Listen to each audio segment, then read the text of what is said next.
Bom dia a todos.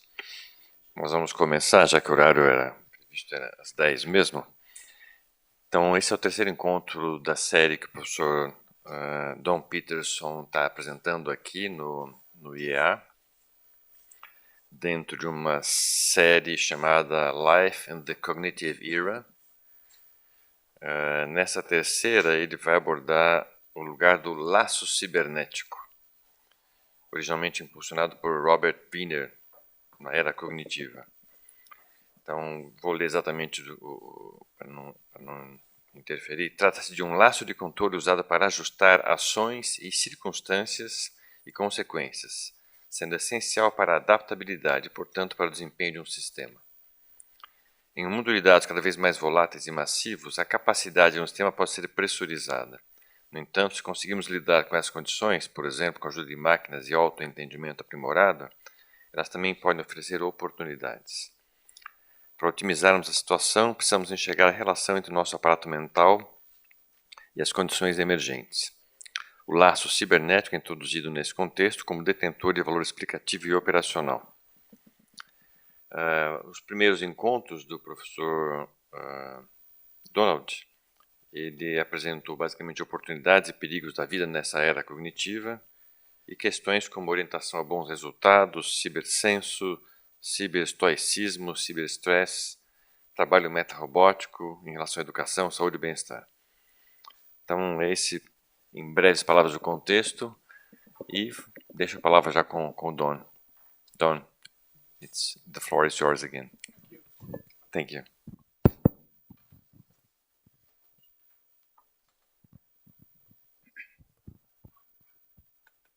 Bom dia. I'll speak in English. I think it's better. We'll have two parts in this session today. The first is about cognitive computing, and the second is about its place in cybernetics. And we'll be concerned with the central theme of life in the cognitive era. So this is not a technical presentation, it's a presentation concerning human welfare. So I'll start now with the subject of big data and cognitive computing. Now, the situation for education is one in which this has become an important part of modern life, whether we know it or not, and it will become an even bigger part as time goes by. But if we look at school education, it is largely missing. And in fact, if we look at university education, it is surprisingly missing so far. So let me try and persuade you that there's something important here, which is actually understandable to young people. There's a very technical side to it, but there's also a common sense side to it as well. Now, this type of computing has been used in several industries already, and the range is quite surprising. It's used in oil and gas, renewable energy, banking, fashion, hospitality, insurance, marketing, medicine, security, traffic flow, and so on. The basic architecture of this system is a front end of natural language processing, followed by big data analytics, followed by probabilistic reasoning, which uses an interesting structure, which I'll explain, and this running on parallel hardware, which actually matches the task to be done by the probabilistic reasoning. That being an important point because parallel hardware does not always help. So I'll move on to that.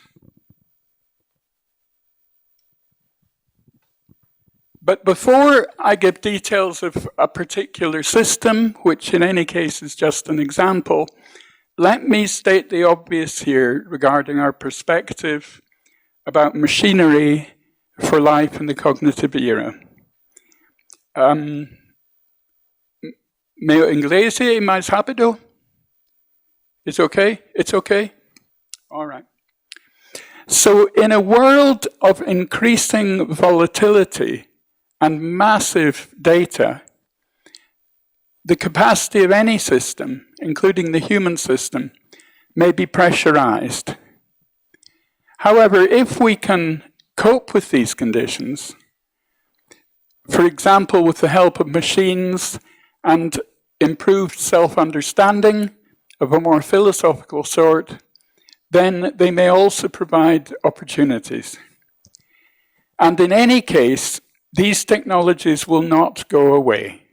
The world has changed, it will not go back, and all we can do is try to utilize the new facilities in a positive way, reduce the harm they may cause, and educate young people better in what's actually going on.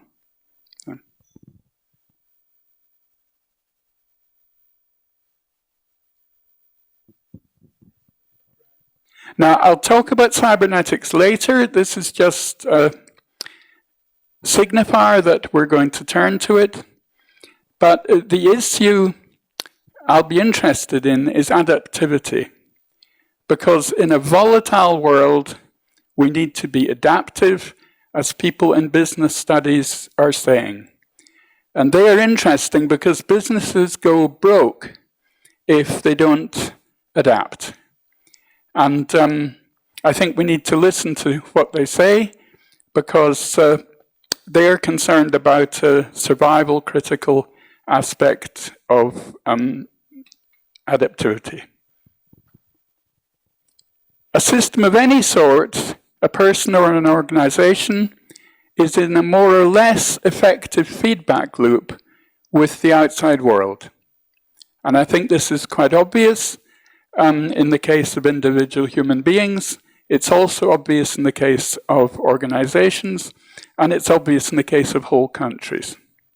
So our question is, what role can new technologies play in enhancing this cybernetic feedback loop?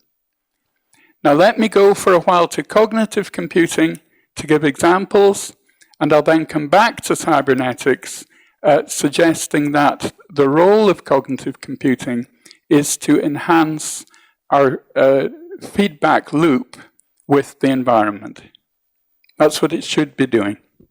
We've limited time, so what I'll do is get straight to the point with the core of IBM Watson architecture. Now, IBM themselves do not claim to be original. These are things which were in AI research labs many years ago. But what they have done is put things together which make sense together, and they work closely with industry to see whether it's working. And they've been successful with it. So I don't worry about whether the components are original. This is probabilistic reasoning. But you will see here that what they have is a technique for enhancing what in cybernetic terms is feedback. It's a technique which they call the candidate generation selection pipeline. And what they do is to generate more and more candidates or possible answers to the question they've been asked. And then they do something called scoring and ranking, which narrows down the acceptable answers. Yeah? And that's what the diagram is indicating. So this is a way of optimizing what comes in, if you like. There can be plenty of feedback coming in, but through this architecture and this method, which they call the deep QA pipeline, then they get a selection out of the various possibilities. That architecture actually sits on something called UIMA, as they say in computing. This, again, is doing what you saw before, but is explaining the lower level architecture which it sits on. And this has been developed as a standard. It's not a secret of the Watson system or anything like that. Here's another one, just to give you the same thing from different points of view. You can have these slides. They'll be put on the website. If you want to look at them again, they'll be there within 1 or 2 days. Again, the pipeline. I think if you are taking the time to read them yourself, it is worth looking at the different ones. They all present quite a complicated issue in slightly different ways. Yeah. Same thing again. But this is the scoring and ranking. This is the narrowing down of the data that Watson has acquired. But the general question, just to return to the beginning, is whether this sort of thing is useful to us, whether we understand what's going on, and whether we can see it as one case of a component in a cybernetic loop, or feedback loop, and so on. Now, I'll move now to the industries which they have worked with. Now, they're not the only people in these industries. In fact, there is a lot of this going on. In oil and gas, there are quite established companies which have done IT for oil and gas discovery, safety, maintenance, and so on and so forth. In fact, there's been so much of it that there's trouble with legacy systems which are hard to integrate with new systems. A certain amount of it is semi-secret or secret because each company doesn't want the other ones to have all the advantages. But this from 2017 is really just to illustrate that this is a conference topic. It is happening, but rather out of sight. We're not likely to see on the television news that this is going on.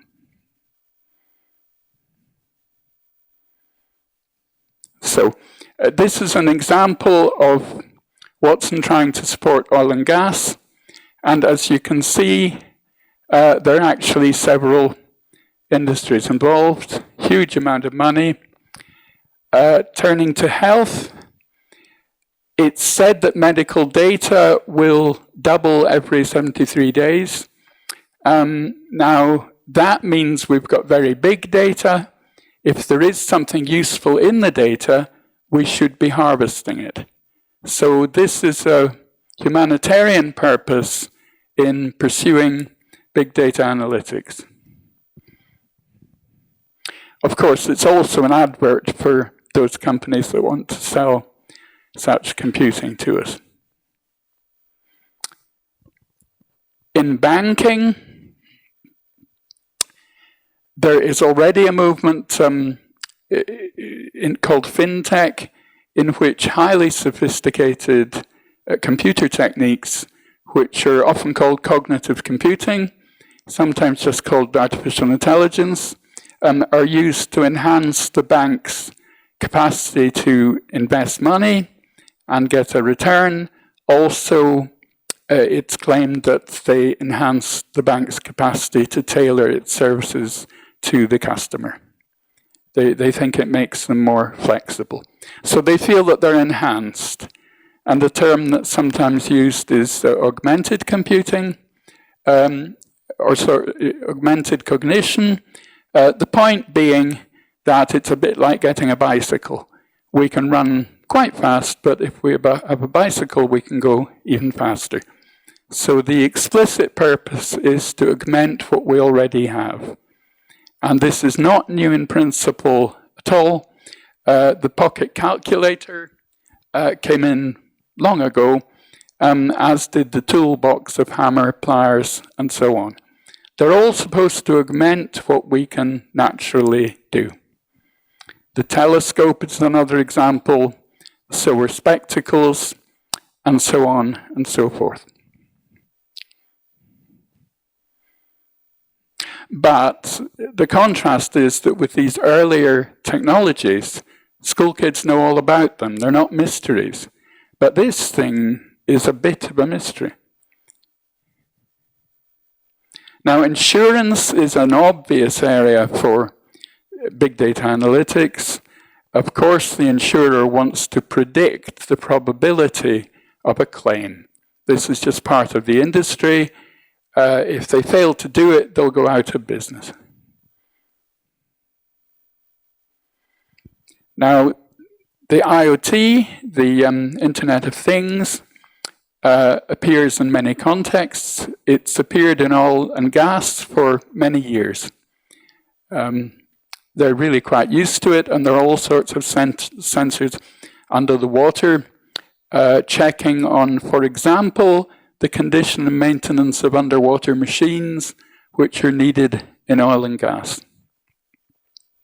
The same is true in railway maintenance, which I've had some involvement with in China.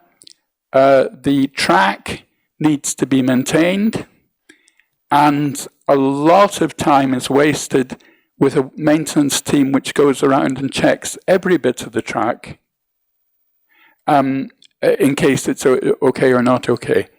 The idea of predictive maintenance is that we use the Internet of Things to connect to our analytical engines, which look for patterns, they look for dangerous patterns, they look for patterns which are known to have caused trouble in the past, or more obviously, if a bit of track is broken, they sound an alarm.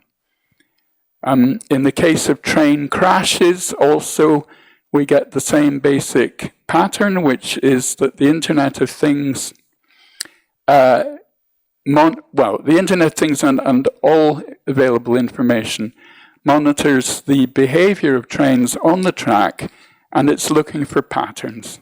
So data feeds into big analytics, which is aware of previous crashes and the preconditions of those crashes. And it's better than we are on our own. And this is agreed in the industry. It's not just some contentious claim. And the involvement I had in China was with people from Hong Kong, Shanghai, and Shantou, who believe, interestingly, that there is a defect in education in China, perhaps everywhere, because they think they have a three-legged stool, as they call it, three-legged chair, meaning that industry, research, and teaching should be integrated. And I think it's an interesting point to make, because China is acquiring very, very fast trains, and a lot of them. It's a big network of high-speed trains, which increases the possibility of a crash. And they have had one or two crashes in the past, so they're interested to use AI, to use the big data analytics, etc., to predict crashes. That's what they're trying to do. But anyway, this is just for road vehicles. You can see it there, or you can look later. But this is traffic flow maintenance, which again is difficult for us to do. We have some cognitive capacities as we sit here, which are great, and we have some areas where we're not so great. So a basic trick is to get machines to help us with the things that we're not so good at, like massive mental arithmetic, for example. But here we're looking more at pattern detection, so as to instruct us on what to do with the traffic lights to make the traffic flow better. Now, a slightly surprising case is marketing, or people are surprised, but obviously enough, if we are a company that makes shoes, then we want to predict what colors of shoes will be popular next year. And this is prediction of what people will want, which is not manipulation, it's some prediction. And we as humans would be doing it anyway. and some people in such a company have a mysterious ability to predict, and everybody's a bit surprised by it. Here, what is being attempted is to use computing of the Watson type to enhance prediction. So it's called MarTech. Its funding is rising. You can see all the little logos here. There's so many people involved. In other words, it makes money, and it makes money because to some extent it works, and it works because it can augment what we can do. That's just an illustration from Queen's University, Toronto, of this sort of thing in use. So this is used in education. It's not completely absent from education. My feeling, though, is it should be in primary education as well. It's not that difficult to understand. Now, this really was a publicity stunt, but a successful one. IBM got so pleased with their system that they put it into a quiz show called Jeopardy! And in Jeopardy! Some humans win, and so they put the IBM machine against two winners of Jeopardy! And quite surprisingly, perhaps, the machine won. But it then gave its $1 million to charity, so we can forgive it for winning. There's a representation of what it did in that case. Now, people do say about the IBM Watson system that it's basically a brand or a banner, and that beneath that banner they have different systems. It's not always exactly the same the same architecture, but this is the one that won Jeopardy! And I think you can see from the list that it's pretty much what I described anyway. Anyway, this was a bit of a turning point for their reputation. I think the bigger interest for us is it drew the attention of the public to an emerging computing paradigm, and one which would be and will be successful enough that even if we don't know that it's going on, it is actually part of our lives. And we see yellow shoes in the shop partly because it has helped to predict that they're going to be popular. So to put it another way, I think this has done a lot to bring artificial intelligence out of the research lab and into the real world. When I got involved in artificial intelligence back in about 1988, I think it was, this was not so much the case. That there may have been uses in the military, there may have been semi-secret uses by very big companies, we don't really know, but it was not on the high street, so to speak. And to argue at that time that school kids should be taught about it might seem a bit unreasonable. But the world has changed, as we keep saying. And another thing that this did was to give sort of public credibility to the use of big data analytics, which detect patterns in things. This being a paradigm rather different to the logical axiomatic paradigm. Now, I'm simplifying things a bit, but it did a lot to bring to public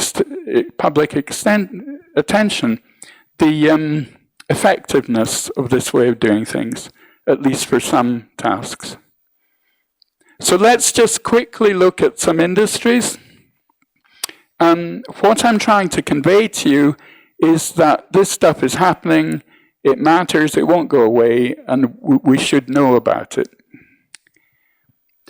Quite what to do in education is not completely easy to say, because we cannot blame school teachers because they don't know everything. Nobody knows everything. And to ask a school teacher in mid-career suddenly to become knowledgeable about something new is perhaps unreasonable. To ask them to teach something they don't know about would be quite unpleasant. They wouldn't like it.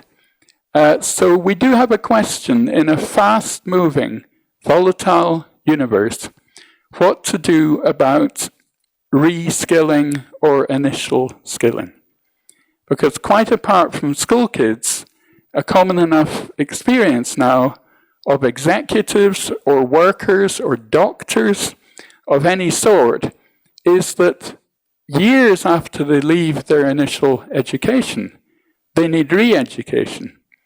And to expect them just to do it on their own with a book at night is perhaps a bit unreasonable.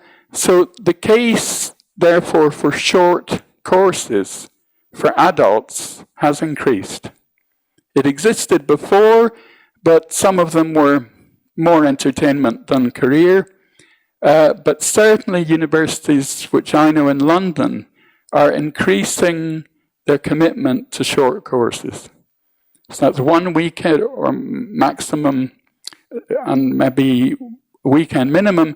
But actually, there is a positive side for the teachers in this, is that they get to teach people who are already in the industries.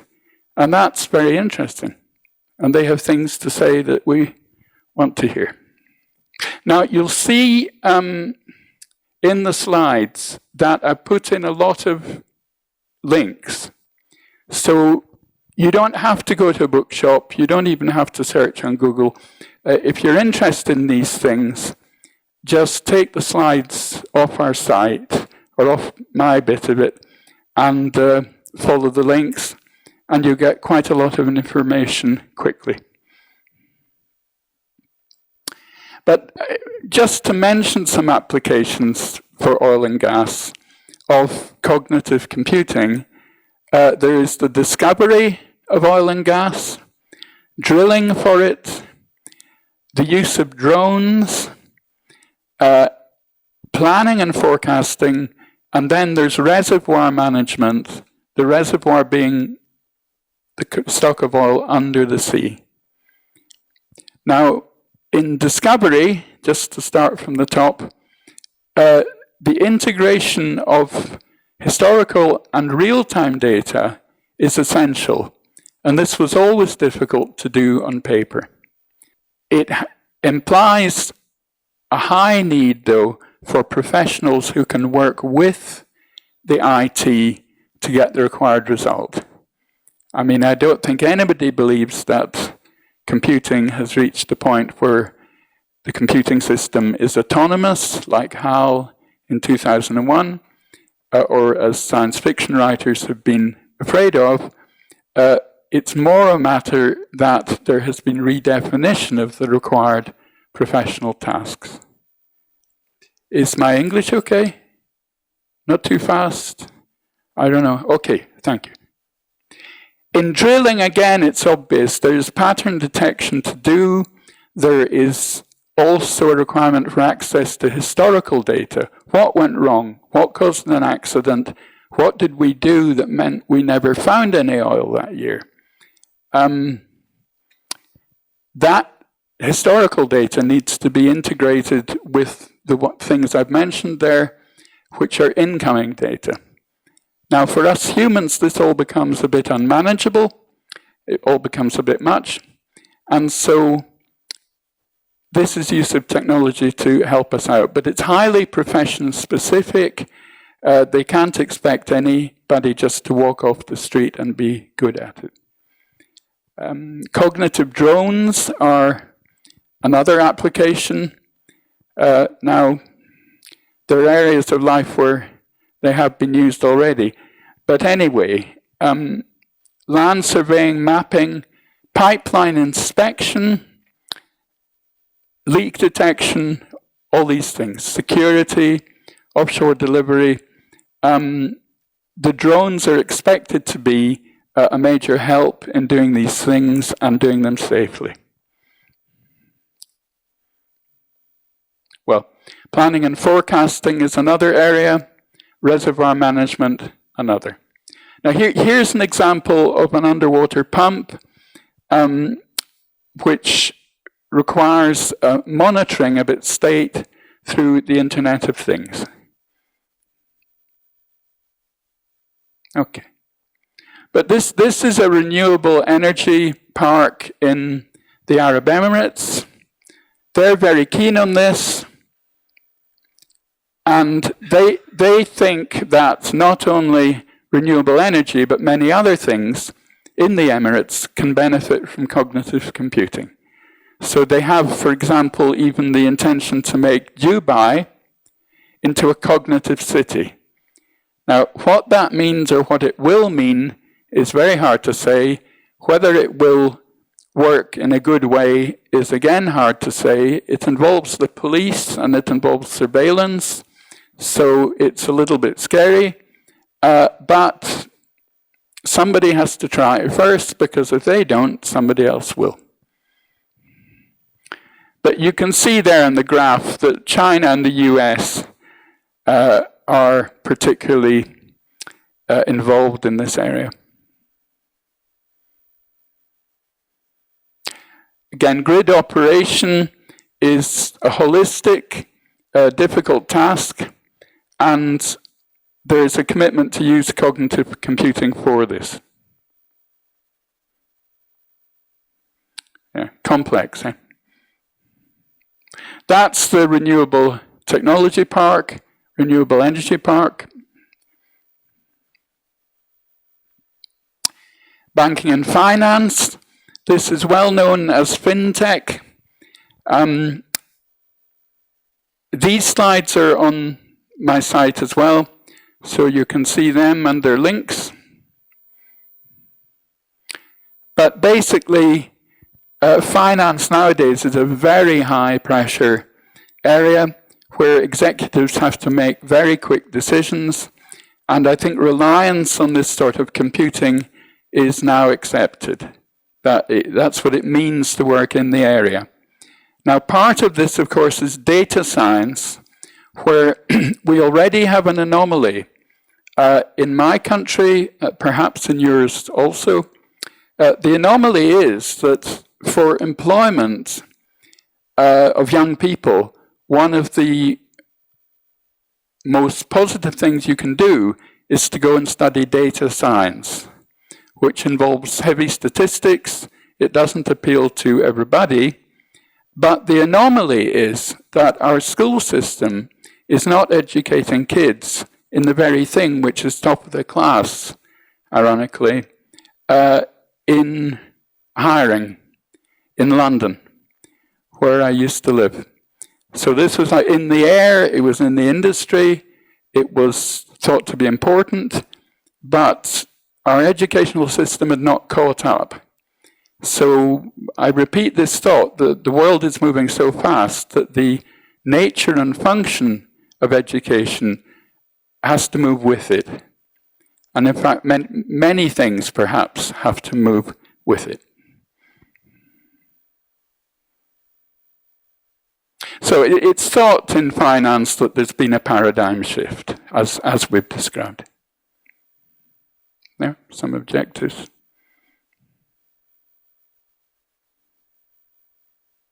There are some of the technologies coming in, some of the functions,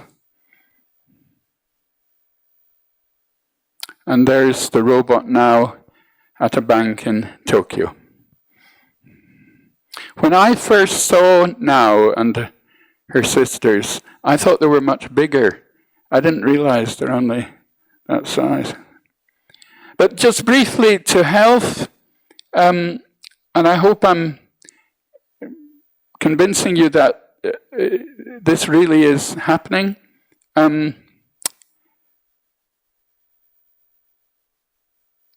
This is a statement made by somebody at a medical conference. Medicine has been a clinical science supported by data. It's about to become a data science supported by clinicians. And that's another obvious factor for health, because for that function, we need people who know both medicine and data science. Yeah, we don't get very far if we use separate teams with separate backgrounds who don't understand each other and don't like each other and don't really want to work together. And that's been a fact of life in management versus technicians. in the computer industry for years and years. Almost a wanton misunderstanding. But just briefly, in the area of diabetes, there's activity in Kuwait, backed up by this sort of technology, and there's activity elsewhere. But wearable, carryable devices that feed their data back to a center where its analysis is managed by machinery of this sort is increasingly coming in. It's thought to provide a higher level of care using fewer doctors for more results, at least so it is claimed. But like everything else in life, it will produce its own problems, predictably enough. And that's sugar IQ at the University of Glasgow. So, just one moment. That's been quite a few examples from a sophisticated computer system which can be seen as enhancing the cybernetic loop which we're in anyway, whether we're individuals or companies, governments or countries. Now, one of the challenges we face is simply that the world and its contexts and its situations has become volatile. That means that the consequence of a system's action has become more volatile, and comparison with our goals has become more complex. So in cybernetic terms, this is a challenge. And we're hoping that augmented intelligence from such sophisticated systems can support us. In business terms, or the terms of business study, they say that if our system is sufficiently agile, we can actually exploit this volatility to satisfy our goals more quickly. So if financial data is volatile, which we know it is, if we have the augmented capability to deal with it, we can make more money and other people make less money. Now, the massiveness of data is beyond doubt, and it's a challenge to everybody's lives. It's got a negative side to it. If we're unable to cope with the emails that come in every day, with the demands on our attention, as many people feel, then we feel overwhelmed by just getting through working life. Now, a corresponding opportunity is that if our big data facilities are sufficiently effective, we may be able to exploit this data space to support feedback and system adjustment, as in the loop. So here is Jacob Johann von Urkul, and I'm grateful to Jose Gonzalez for attracting my attention to this. He identified the feedback loop in biology before Wiener turned it into cybernetics. And there's an original diagram of Urkul's. Norbert Wiener is perhaps the most famous in this area. He puts his point by saying that they need to employ in their decision-making a record of decisions and the results that they made in the past. This is a very interesting point because, as with our railway safety system in China, it needs to do the same. It's not just looking for dangerous trains. It's looking at the past and comparing the present. So that's another representation of this loop. But we can see in the loop that if we can use a cognitive computing system to interpret incoming feedback and to evaluate it, then we're enhancing what the loop does. So I've just spelled it out there a bit. a correspondence between what cognitive computing can do and what the loop needs. And there's the candidate generation selection pipeline of IBM Watson, which can have a function in this context, which I've called loop support. I turn now to some issues in this area for the 4 areas I've identified for life in the cognitive era. Now, these are boxes. All boxes are annoying because they simplify things, and boxes are necessary, so we can't live with them, we can't live without them. But it's in that spirit that I put up a chart like this. Of course, there are subtleties and missing topics and so on and so forth in a chart like that. But anyway, in education, my claim for the life of ourselves, if we can do short courses, life for our children if they're still young, is that digital literacy should now include cognitive computing. That's not to dismiss the more mechanical programming side of digital literacy, but it's to emphasize this side. I think it should be a school subject, if necessary, a subject for distance education, and we should be remembering in this context the digital divide. Now, the digital divide means that something like half the population is disadvantaged because they don't even have internet connection, but then others are disadvantaged because they are not very good at using a computer, they were not taught it when they were young, and even if they can use a computer, they may have trouble using some programs which would be beneficial to them. So the digital divide is a subject in the EU, it's a subject for my country, I think it's a subject for your country, and particularly the relationship between a sophisticated place like Sao Paulo and the perhaps less sophisticated places in the Sertão is modulated by this digital issue. And clearly the use of distance education may be useful at a time when we don't have quite enough experts to teach in person.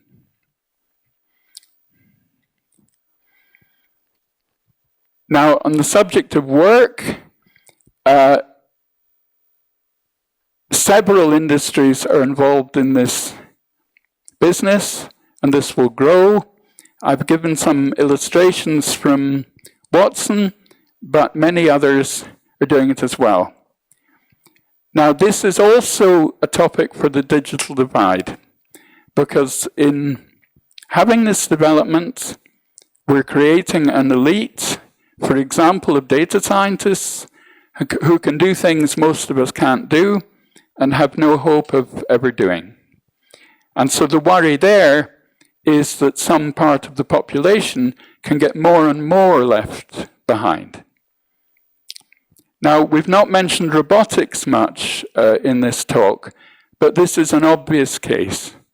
Agricultural robots are in development, and as they come in, it's predicted to happen that human unemployment will result, but perhaps worse, that it will be selective.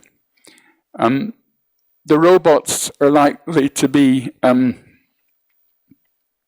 uneven in the things they can do, and therefore their effect on people's work and employment is likely to be uneven. So, for example, if you pick fruit as your job, we already have agricultural machinery which can do it faster, and there has already been loss of jobs. But if you do other manual jobs in agriculture, there's a somewhat unknown worry that the machines will take over. And in China, there is a huge version of this worry concerning mechanization of manual tasks in factories. China has lots of factories which do jobs which could in fact be mechanized, and this is likely to come in. Mechanization and sophisticated robotics as well. The cases I've seen personally are in Shenzhen, in the southwest of China, where I've seen several factories with conveyor belts of electrical pieces which the workers are putting together by hand, and actually very skillfully, and so on. The worry is simply that if mechanization comes in, they lose their jobs. So the implications of robotics for work are considerable. Another one is health, and we've mentioned several areas there. I'd prefer to have a doctor here to give his or her opinion about this.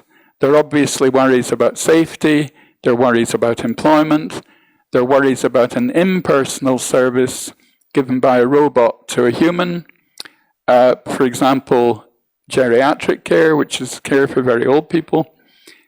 It's a developing and open area. In the area of wellness, or BIM-ISTAR, as you say here, there are areas where communication, community, and so on can be supported by the new technologies. There are also worries that a technology-based interaction with our environment has a problem of disenchantment.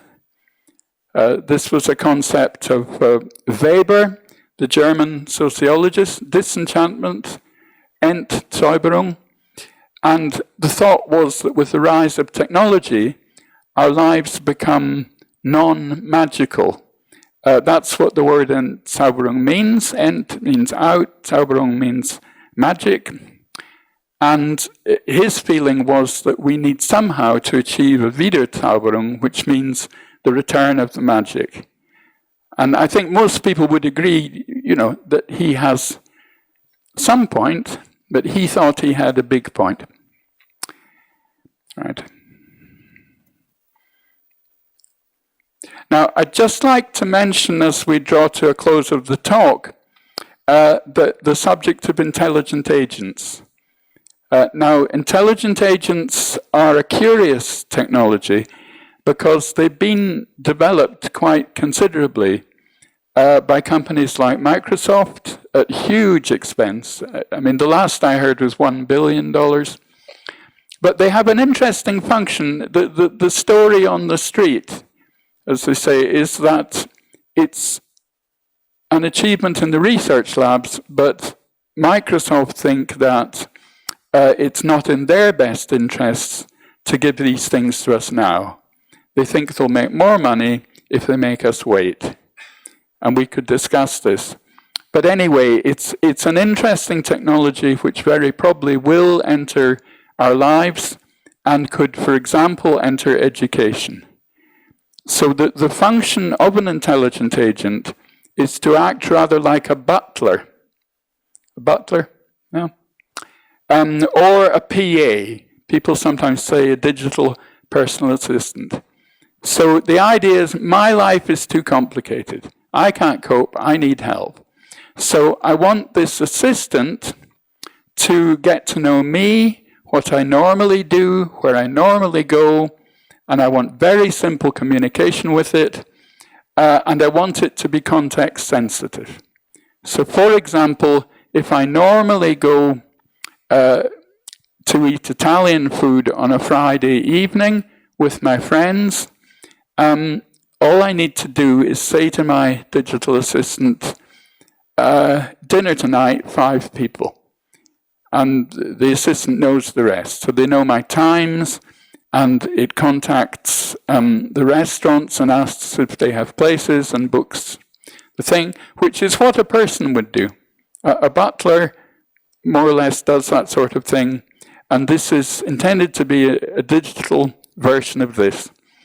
But the interesting thing is, it's predicted that people will feel these are necessary. I mean, we're dependent enough now on our mobile phones and everything they connect us to, and some people think they're great. This is moving to an age where we're actually dependent for our life arrangements on intelligent agents, which will be software entities living in the cloud and with access to other agents. And that's almost certain. Issues of trust between the agents will arise, and we might even tell our own agent to be non-trusting of another person's agent. This is quite likely to happen, and so some features of human social life will replicate in that world. So we're coming to the end of our time now for me talking. Let me just recap. From a cybernetic point of view, in the cybernetic loop, there is the possibility of augmentation. Now, this is IBM's angle on what they're trying to do, except they tend not to mention cybernetics, although I'm sure they know a lot about it. But in that augmentation, we've looked at two technologies, which are the intelligent agents, which I mentioned briefly, and more extensively, the Watson system. And I like this personally. I like having a framework, a perspective to look at what they're doing rather than just saying, wow, this is the great new product. But anyway, on subjects in that chart there for the cognitive era, I think it's quite clear that these technologies are already impacting and will more and more impact those four areas of education, work, health, and wellness. And there I'll stop, maybe for a couple of minutes, and we start again.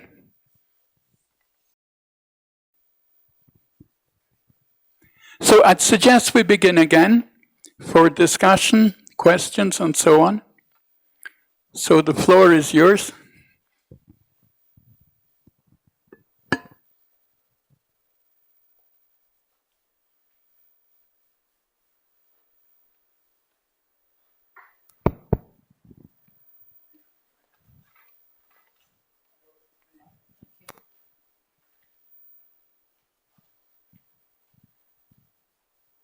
Thank you. My name is José Artur, and I'd like to ask you, Donald, you know, there is an ongoing discussion among some scholars whether big data constitutes a new paradigm for science or not. Some of them say, okay, it's a nice technological improvement, but it doesn't constitute a new paradigm, at least in the sense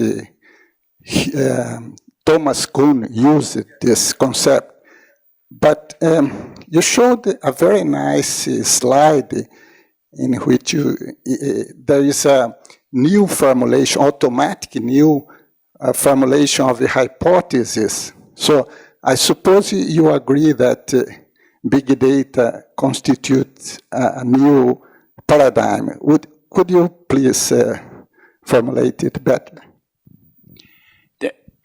Thank you for the question. Day fades gradually into night, and night fades gradually into day. But we don't say that day is night, and we don't say that night is day. So the simplicity of our language, which has a binary tendency, can represent things as if this is a clock and this is a cup of water, and they're either the same or they're completely different. And this is what we live with. It's not the fault of journalists who say that big data analytics is a new paradigm. It's just the language we have, which produces a lot of binary oppositions. And I think we all know that the world isn't really like that. We just speak like that. And in the case of saying everything is different now that we have big data analytics, I hope it's not boring if I give the reply yes and no. Because yes, of course it's different. It's enabling people to do some things in industry that they couldn't do before. And we used to use human analysts, and now we have the machines. So there is a difference, and there are new professional categories. As I've been saying, I think we need new education in data science to support it. And yes, there's a difference between day and night. They're not the same. But in the case of big data analytics, I think it's reasonable to say that we had neural nets before. We also had Bayesian techniques before. It's not completely new. And I'm glad you've raised the issue, because in most of what I've talked about in this talk today, we could say the thing is new, we could say it's not new, and we'd both be right. So there's my careful answer. Hello, good morning. I am Arturo. I am working at the Escola Politécnica and the Institute de Estudios Avanzados. I have several questions, but I will proceed first with one. First, one of the questions that I have that could be fundamental is with respect to artificial intelligence and all these questions that you raised is if these systems are working essentially as we are working. So we see that cybernetics was inspired in biological observations. And well, if it's not, and if it's departing from what is things that are kind of bio-inspired or at least bio-understandable. So understandable by us as biological systems. Sorry, Arturo, do you mean to, no. Do you mean to raise the question whether artificial intelligence should be replicating the capacities of biological systems? That's one of the points. Yeah. That could be one of the points. That's one way of putting it. Yeah. Right. And it's a good question to raise, because the very phrase artificial intelligence looks as if it's designating a machine replication of things we could do before we had the machines. And it's reasonable to ask if AI is capable of doing that, and how wide is its rainbow, and how wide is our rainbow, and are the two really the same or potentially the same? Or we could ask the classic question from philosophy, can machines think?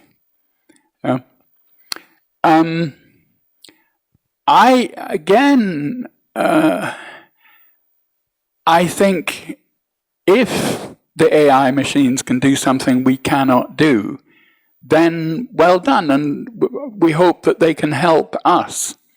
But they don't have to do something completely different from what we can do. I like the concept of augmented intelligence, where, as in very old technologies, the machines simply help us to do something, which we actually could do before. We can see, we can hear, we can do mental arithmetic. But if the telescope can help, if the glasses can help, if the calculator or the abacus can help, then it's a useful technology to augment what we can already do. Then, of course, the other side of the coin is the question, can we do things which machines cannot do?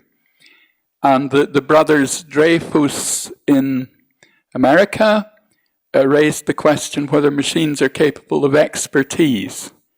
They thought that experts, after they've been educated, after they've had an apprenticeship, acquire a sort of wisdom about their profession which machines can never replicate. Now, I don't know if that's entirely fair, but there's obviously something in it. And the science fiction idea of the AI entity which becomes autonomous and superior and takes over, well, we could say watch this space. I don't think it's happened yet.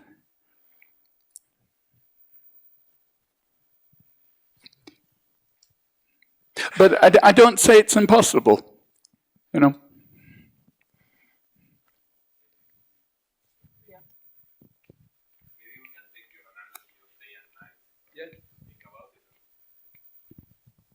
And see, for instance, in the banking system, how extremely powerful computer programs took over the whole financial system. And a small glitch in one of the can cause, as in fact happened. So maybe we can look back at your analogy of day and night and see that maybe in some aspects machines are already taking over humans. Right.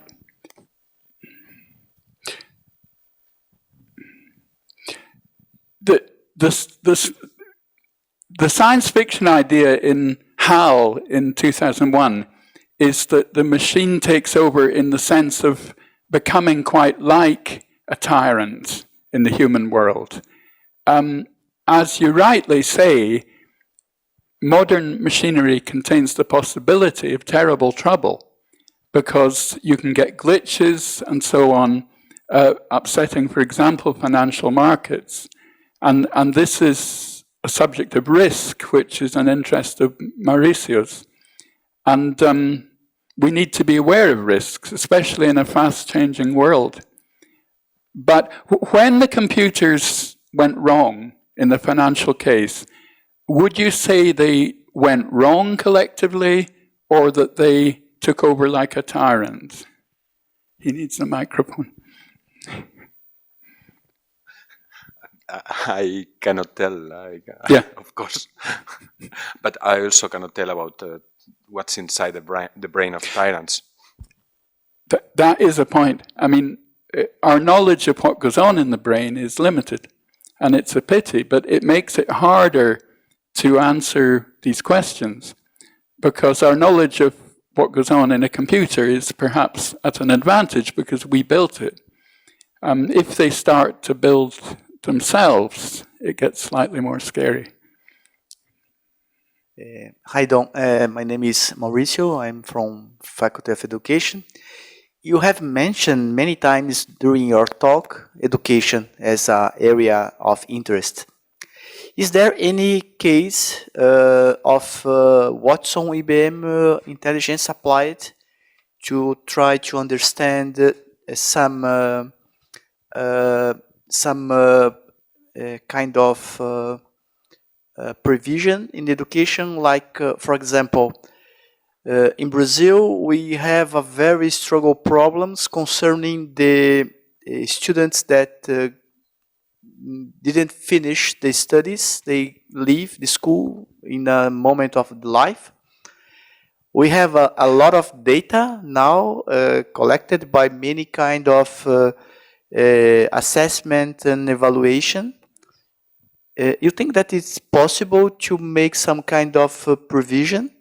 For example, which was the most probable moment of a student to leave a school and give a kind of answer, a kind of tip to the policy to go and help and support the students just in the moment, because we have a lot of public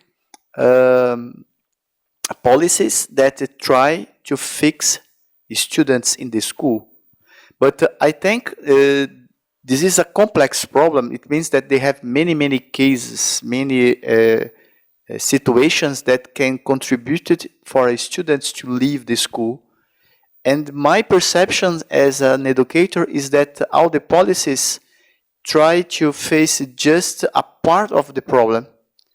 And for that reason, they are not very efficient. Is there any kind of use of AE to help this kind of problem? I think that's a very interesting, a very realistic question.